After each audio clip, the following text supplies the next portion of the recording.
দেখুন, সংবাদ মাধ্যমে দেখলাম কাঁদির যিনি বর্তমান বিধায়ক তিনি অধীর চৌধুরীর কাছে কেন কেন্দ্রীয় বাহিনী রাজ্য সরকারের পুলিশ থাকছে সে নিয়ে অনেক কিছু বললেন।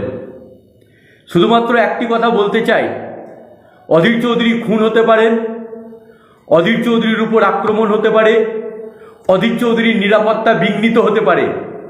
এই কারণে কেন্দ্রীয় গোয়েন্দা এবং রাজ্যের গোয়েন্দা তারা রিপোর্ট তৈরি করে কেন্দ্রের নিরাপত্তার ব্যবস্থা করেছেন। অধীর চৌধুরীর গাড়ির আগে রাজ্য সরকারের পুলিশ থাকে, খাকি উর্দি পরা পুলিশ থাকে। এখন বক্তব্য হলো, যিনারা কথা বলছেন তাদের জানা দরকার অধীর রঞ্জন চৌধুরী উনি পার্লামেন্টের সংসদীয় দলনেতা ছিলেন।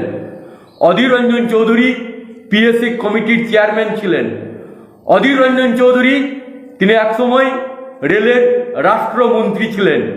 ওই যোগ্যতায় যিনি মন্তব্য করছেন তিনি পৌঁছাতে পারেননি।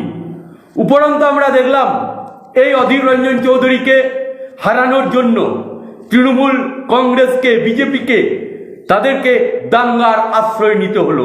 এটা সারা মুর্শিদাবাদ তথা বাংলার মানুষ জানেন। তাই অপূর্ববাবু যে কথা বলছেন সেই অপূর্ববাবুকে পূর্বেকার কথা কিছু স্মরণ করিয়ে দিতে চাই। বলতে চাই, কান্দি পৌরসভার পৌর সদস্য হয়েছিলেন নাগরিক মঞ্চ থেকে। কান্দি নাগরিক মঞ্চ ওয়ার্ড নম্বর 1, প্রতীক চিহ্ন ছিল টিউবওয়েল বা কল। দৌলত কার দৌলতে হয়েছিলেন এই প্রশ্ন চিহ্ন রাখতে চাই। প্রয়াত অতীশচন্দ্র সিংহর বিরুদ্ধে আপনি নির্দল প্রার্থী হয়েছিলেন কার দৌলতে সেদিন বিধানসভায় প্রবেশ করেছিলেন। একটা সময় কান্দি রাজ কলেজের প্রফেসর শিবেন ভট্টাচার্য, শিবশঙ্কর গাঙ্গুলি তাদেরকে স্কুটিতে করে আপনি চড়িয়ে নিয়ে বেড়াতেন, তখন আপনি এসএফআই ছিলেন। তারপর অধীর চৌধুরীর ছত্রছায়া এলেন, কংগ্রেস করলেন, এখন তৃণমূল কংগ্রেস করছেন। আর আপনি প্রশ্ন চিহ্ন তুলছেন যে অধীর চৌধুরী দল পাল্টেছে, অধীর চৌধুরী ওয়াশিং মেশিনে ঢুকেছে। আমরা বলতে চাই, আপনি নিজের সুবিধার্থে বারবার দল পরিবর্তন করেছেন, ওয়াশিং মেশিনে ঢুকেছেন। আগামী দিনে আপনি নিজের গদি বাঁচানোর জন্য বিজেপিতে ঢুকতে পারেন। আমরা দেখলাম বিগত যে লোকসভা নির্বাচন গেল, সেই নির্বাচনে কান্দির কোনো ওয়ার্ডে তৃণমূল কংগ্রেসের লিড নেই। লিডটা কার? লিডটা হলো বিজেপির। এমনকি এটাও খবর আছে আপনি অনেকজনকে নির্দেশ দিয়েছিলেন বিজেপির ভোট করার জন্য। কাকে খুশি করার জন্য অপূর্ববাবু? এটা শুভেন্দু অধিকারীকে খুশি করার জন্য। তাই অধীর চৌধুরীর ছত্রছায়ায় থেকে অধীর চৌধুরীর দৌলতে নিজের পরিচয় বৃদ্ধি করে আজকে বড় কথা বলছেন। একটা কথা বলতে চাই, আমাদের নেতা অধীর রঞ্জন চৌধুরী মহাশয় তিনি যে যোগ্যতায় আসীন হয়েছিলেন সেই যোগ্যতায় আপনি এ জন্মে যেতে পারবেন না।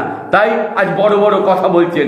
আর কেন্দ্রীয় নিরাপত্তা এই কারণেই আছে, অধীর চৌধুরী যে পদগুলোতে ছিলেন এবং কেন্দ্রীয় নিরাপত্তা এই কারণে গোয়েন্দা বিভাগ মনে করেছে অধীর চৌধুরীর নিরাপত্তা এই মুর্শিদাবাদ তথা বাংলার বুকে বিঘ্নিত হতে পারে, তাই নিরাপত্তা দেওয়া প্রয়োজন। তার সাথে এই প্রশ্ন চিহ্নটা রাখতে চাই, অধীর চৌধুরীর গাড়ির আগে রাজ্য সরকারের খাকি উর্দি পরা পুলিশ কেন যায়? বাংলার যিনি পুলিশ মন্ত্রী তার নাম মমতা ব্যানার্জি। অপূর্ববাবু কান্দিকে জেলা করতে পারেননি। লালবাগে মমতা ব্যানার্জি যখন আসেন তখন কান্দি কেন জেলা হচ্ছে না এই প্রশ্ন চিহ্ন তুলতে পারেন না।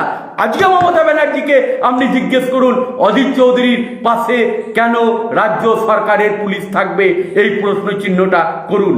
তৃণমূলের অন্দরে এখন যদি কান পাতা যায় তাহলে শোনা যাচ্ছে যে অধীর চৌধুরীর বিরুদ্ধে নানা রকম কথা বলে যাতে পদে টিকে থাকা যায়। বহরমপুর মুর্শিদাবাদ সাংগঠনিক জেলা তৃণমূলের সভাপতি, এই পদে যেন টিকে থাকা যায় সেই জন্যই এই বড় কথা অপূর্ব বাণী শোনা যাচ্ছে। এটা তৃণমূল কংগ্রেস বলছে, আমরা বলছি না। তাই বক্তব্য দেওয়ার আগে আপনি একটু তথ্যগুলা জোগাড় করে নেবেন, তারপর বক্তব্য রাখবেন।